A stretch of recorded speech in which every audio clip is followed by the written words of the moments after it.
Aquest curs acadèmic, de fet, ha estat un curs que podríem definir com un gran curs, però hi ha 3 aspectes que sí que m'agradaria referenciar.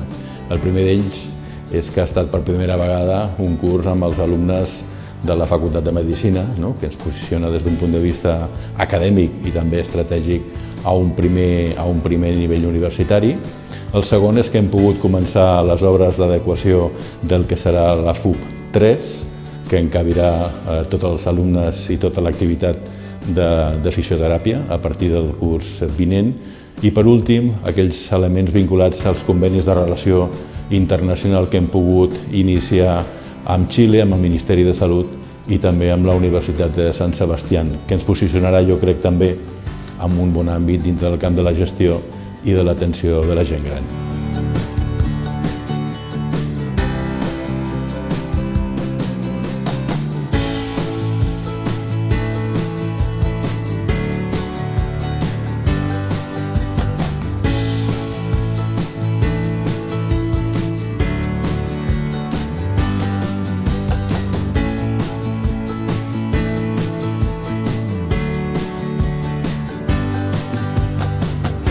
El mes de gener es va crear la unitat de formació no presencial, que lidera l'estratègia de la promoció de continguts no presencials a partir de la innovació tecnològica.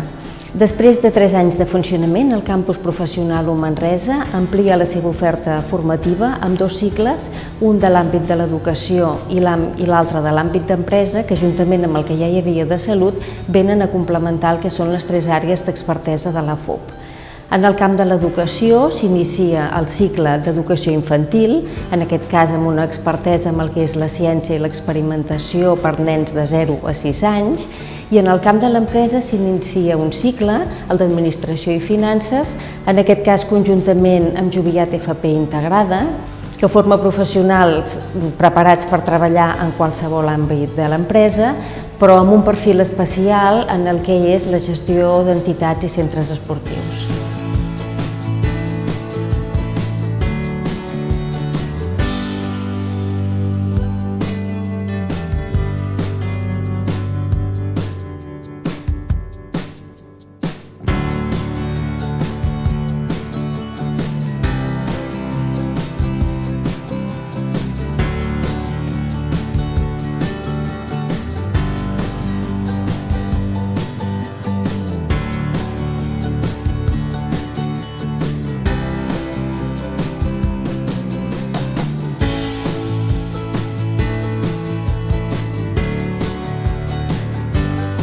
Aquest curs acadèmic, el Lab 06 ha fet un pas important en internacionalització.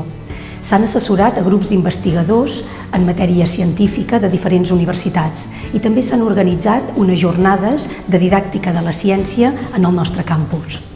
Així mateix, l'acord amb el Departament d'Ensenyament ens ha possibilitat tenir 2 persones en comissió de servei a mitja jornada que han permès impulsar la formació i alhora també impulsar la recerca, que és tan important pel Lab com també per als estudis d'educació. Els estudis del grau infantil són uns estudis oberts al territori. Aquest any hem posat en funcionament les accions integradores en què alumnes del grau han participat en projectes amb entitats i institucions del territori, amb una valoració molt bona per ambdues parts. També hem editat tant la Fira d'Experimentació com el Premi de la Ciència dels Infants un any més. I finalment, aquest any s'ha aprovat la creació de la seu del CIFE Manresa, en el marc de la Universitat de Vic Central de Catalunya. El CIFE Manresa el que ens permetrà serà impulsar tant la innovació docent com la formació de professorat, tant pels mestres com pels professors del territori.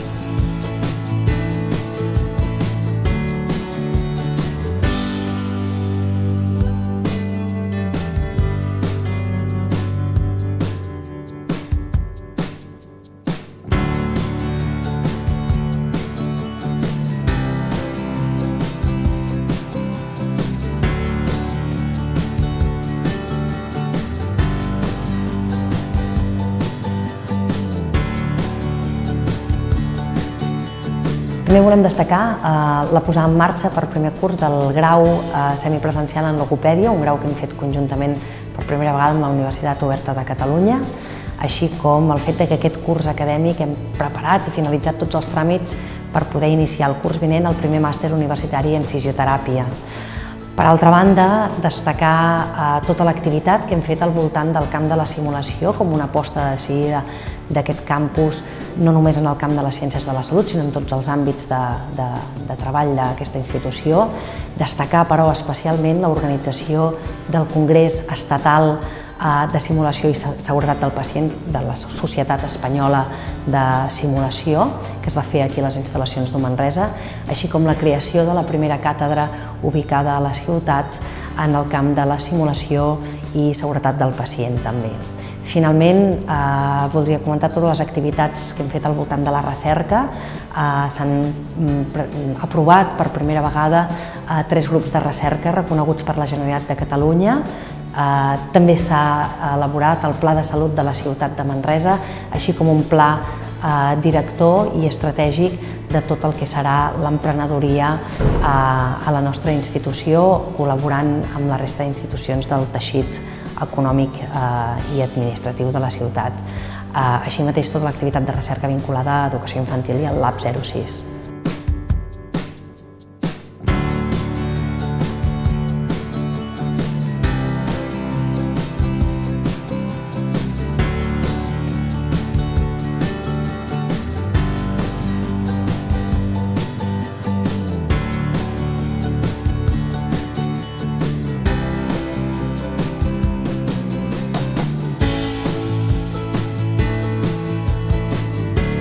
Dins del Centre Internacional de Formació Contínua, aquest any 17-18, potser el més destacable ha estat la implantació total del programa Universimés. Amb el segon any, un programa que va endavant i cada vegada està més consolidat. I també l'aliança que tenim amb UCF. Gràcies a aquesta aliança ens hem convertit en el proveïdor del Pla de Formació Interna de l'Institut Català de la Salut, de la Catalunya Central, i per tant són dos dels fets que jo destacaria d'aquest any. I dins del Servei d'Idiomes, que també està dintre del Departament de Formació Contínua, destacaríem el fet que ens hem convertit en centre examinador del Oxford Test of English, amb la qual cosa podem donar més acreditació i més opcions al nostre alumnat.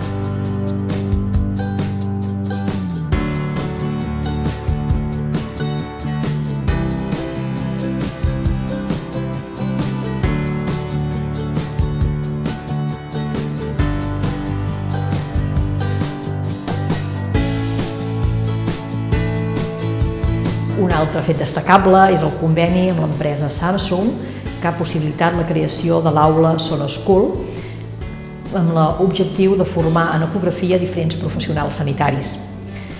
Els professionals de la clínica també desenvolupen una activitat de prevenció i promoció de la salut a diferents empreses i institucions del territori, on han realitzat més de 38 tallers d'ergonomia, de prevenció d'alteracions de la veu, d'hàbits saludables, d'activitat física, etc.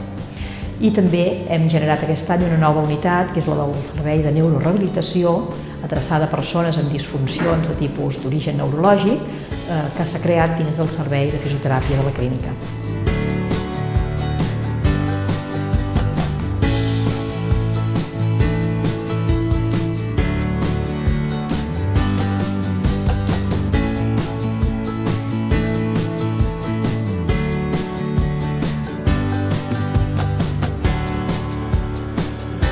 El Pla Estratègic 2016-2020 de la FUB s'estableix sobre 4 eixos estratègics específics: formació al llarg de la vida, transferència de coneixement, comunitat universitària i territori, i es recolza sobre 2 eixos transversals, la Federació UBIC-UCC i la sostenibilitat econòmica.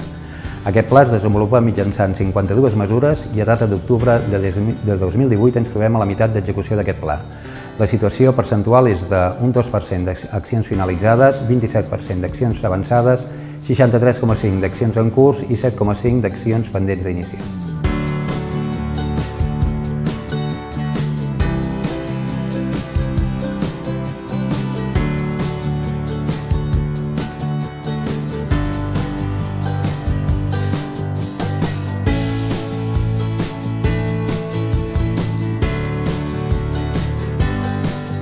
Aquest any hem fet una intensa activitat de difusió de la nostra oferta formativa. Cada vegada fem un ús més intensiu de les eines digitals per poder arribar als futurs alumnes, tant en l'entorn local com sobretot en l'entorn de l'estat espanyol o internacional. I per altra banda, Edicions FUB ha publicat dos llibres nous aquest any i n'hem reeditat 2 més.